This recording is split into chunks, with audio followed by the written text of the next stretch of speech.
किसी फंक्शन में variable length of arguments को हम कैसे पास कर सकते हैं, आज के सेशन में एग्जांपल के थ्रू इसे अंडरस्टैंड करेंगे। वेरिएबल लेंथ आर्गुमेंट का मतलब होता है कि किसी फंक्शन को जब हम कॉल करते हैं तब उस समय अपनी आवश्यकता के अनुसार हम जितने नंबर ऑफ आर्गुमेंट्स या वैल्यू चाहें वो पास कर सकते हैं। इन द सेंस कि कभी आप 2 वैल्यूज पास कर सकते हैं, कभी आप 4 भी वैल्यू पास कर सकते हैं। यहाँ पर जो एक बहुत ही इंपॉर्टेंट कॉन्सेप्ट होता है जिसे कि हम अदर लैंग्वेजेस में फंक्शन ओवरलोडिंग के नाम से जानते हैं, कहीं ना कहीं पाइथन में हम इस कॉन्सेप्ट को इंप्लीमेंट करते हैं।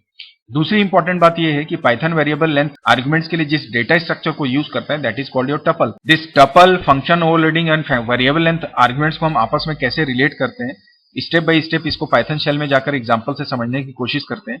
और हाँ, वेरिएबल लेंथ आर्गुमेंट्स को हम स्टार आर्क्स या ARGS and star star quarks भी बोलते हैं। यहाँ पे स्टार ARGS का मतलब होता है जब हम बात कर रहे हैं variable length non keyword arguments की, एंड स्टार स्टार क्वार्क्स का मतलब होता है हम बात करते हैं वेरिएबल लेंथ कीवर्ड आर्गुमेंट की। आज के सेशन में हम सिर्फ नॉन कीवर्ड आर्गुमेंट्स के बारे में बात करेंगे, दैट मीन्स स्टार ARGS के बारे में। इससे पहले कि मैंने जैसे आपसे बोला कि फंक्शन ओवरलोडिंग के कॉन्सेप्ट को इंप्लीमेंट कर सकते हैं हम किसमें, पाइथन में, using this variable length argument.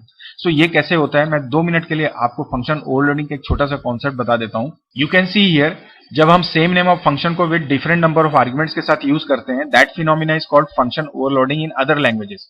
Like मैंने यहाँ पे ऐड नाम का फंक्शन डिफाइन किया है जो 2 आर्गुमेंट्स के लेकर यहाँ पे डिफाइंड हुआ है, यहाँ पे 3 आर्गुमेंट्स के साथ डिफाइंड हुआ है, एंड सिमिलरली हमने उनको मेन के अंदर में 2 आर्गुमेंट्स और 3 आर्गुमेंट्स के साथ कॉल कर लिया है। But this is possible in other traditional languages like C and C++।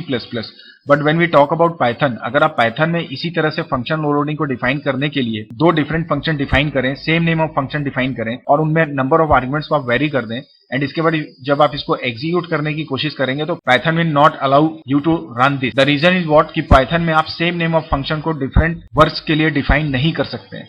तो ऐसी सिचुएशन में जब आपको function overloading in the sense एक ही फंक्शन के थ्रू अलग अलग टाइम पे अलग अलग डेटा को ऑपरेट करना है, तो वहां पर हम यूज करते हैं वेरिएबल लेंथ ऑफ आर्गुमेंट्स की। तो अब चलते हैं हम अपने पाइथन शेल पे और एग्जांपल के थ्रू इन सारी चीजों को समझने की कोशिश करते हैं। सबसे पहले मैं आपको बता देता हूं कि कैसे हम टपल को यूज कर सकते हैं वेरिएबल लेंथ आर्गुमेंट के रूप में। तो लेट सपोज मैंने एक वेरिएबल लिया a, इसमें मैंने वैल्यू असाइन कर दी 5। Now after this if I try to print this like print a, then see what happens, it is showing you 5, that means it is perfect. So it is a variable right now, but अगर मैं यहाँ पे एक साथ एक से ज्यादा values को पास कर दूं, so what will happen, you will see इस a ने इन 5, 6, 7 तीनों को स्टोर कर लिया है। यहाँ पर अब a वेरिएबल की जगह क्या हो गया, हमारा टपल हो चुका है। तो आप देख सकते हैं कि हमने at a time multiple values को एक साथ इस वेरिएबल में स्टोर कर दिया। तो यही कॉन्सेप्ट हम वेरिएबल लेंथ आर्गुमेंट के फॉर्म में यूज करते हैं फंक्शन में। फंक्शन में भी अगर आप वेरिएबल लेंथ आर्गुमेंट को एज ए टपल डिक्लेयर कर देते हो तो वहां पर हम एक साथ मल्टीपल वैल्यूज को सेंड कर सकते हैं या रिसीव कर सकते हैं। अब इसी कॉन्सेप्ट को इंप्लीमेंट करने के लिए मैं फंक्शन डिफाइन करता हूं। लेट सपोज मैं यहाँ पे एक ऐड नाम से फंक्शन डिफाइन कर देता हूं, and for the time being मैं यहाँ पे टेम्परली अभी 2 वेरिएबल एज एन आर्गुमेंट पास कर देता हूं, एंड इसके बाद इनकी वैल्यूज जो भी आएंगी उसको मैं रिटर्न कर देता हूं। सो लेट सपोज मैं यहाँ पे कर देता हूँ return x + y। Now if you want to run this we can simply write what print, and मैंने यहाँ पे 2 वैल्यूज पास कर दी 3, 4, and now you can see it is showing you 7, 4 + 3 7 it is showing you. But now if you try to send this third value, then what happens, तो यहाँ पे ये error show कर दे रहा है बिकॉज पोजिशनल आर्गुमेंट हमारे 2 हैं और हमने 3 वैल्यूज को सेंड कर दिया। तो अब इन तरह के वर्क को करने के लिए कि मैं चाहता हूं कि मैं जब भी ऐड को कॉल करूं, मैं चाहे यहाँ पे 2 वैल्यू पास करूं, चाहे 3 वैल्यू पास करूं, या 4 वैल्यू करूं, या 10 वैल्यू करूं, मेरा फंक्शन प्रॉपरली एग्जीक्यूट होना चाहिए और मेरा आंसर एडिशन का प्रॉपरली आना चाहिए। तो यहां पर हम यूज करेंगे वेरिएबल लेंथ आर्गुमेंट को, और जब हम वेरिएबल लेंथ आर्गुमेंट पास कर रहे हैं मतलब फंक्शन ओवरलोडिंग का कॉन्सेप्ट इंप्लीमेंट होगा। तो यहां पर मैं इन आर्गुमेंट्स की जगह एक टपल को पास करूंगा, उसका नाम मैं दे देता हूं ARGS। लेकिन सिस्टम को ये कैसे पता चलेगा कि ये एक टपल है?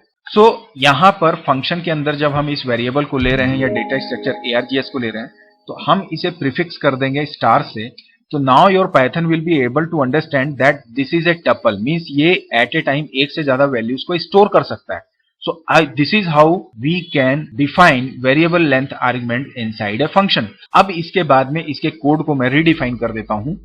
I will write for I in let suppose ARGS। मैं जस्ट इसको प्रिंट करके दिखाता हूं एक बार आपको। मैं यहाँ पे सिंपली लिख देता हूं प्रिंट आई, एंड यहां पर हम हटा देते हैं this print. Now you try to run this. So now you can see here it is showing you 3, 4, 7. Now for the next time if you try to pass 8 and 9, then see what happens. So now it is running again properly. So now I think you got the concept कि how can we define or take variable length argument inside a function. तो इसके लिए मैंने यहाँ tuple लिया and to identify that it is a tuple we have prefixed it with asterisk symbol.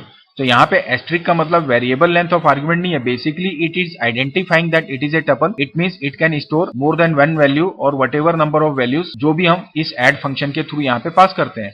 Now यहाँ पे मैंने for I in ARGS लिया है. अब instead of this मैं अगर addition करना चाहता हूँ तो I can simply write R equal to 0 and यहाँ पे मैंने कर दिया R equal to R plus what my I and then finally मैं यहाँ पे कर देता हूँ return my R. This time यहाँ पे मैं print कर दूंगा.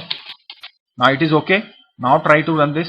That's great. Now you can see here it is showing you 31. So you can see the addition of all these 5 numbers is 31. So for the next time if you try to pass this only 4 numbers, then again you will get total of all these previous numbers. So this is how we can pass variable length arguments in Python programming inside a function.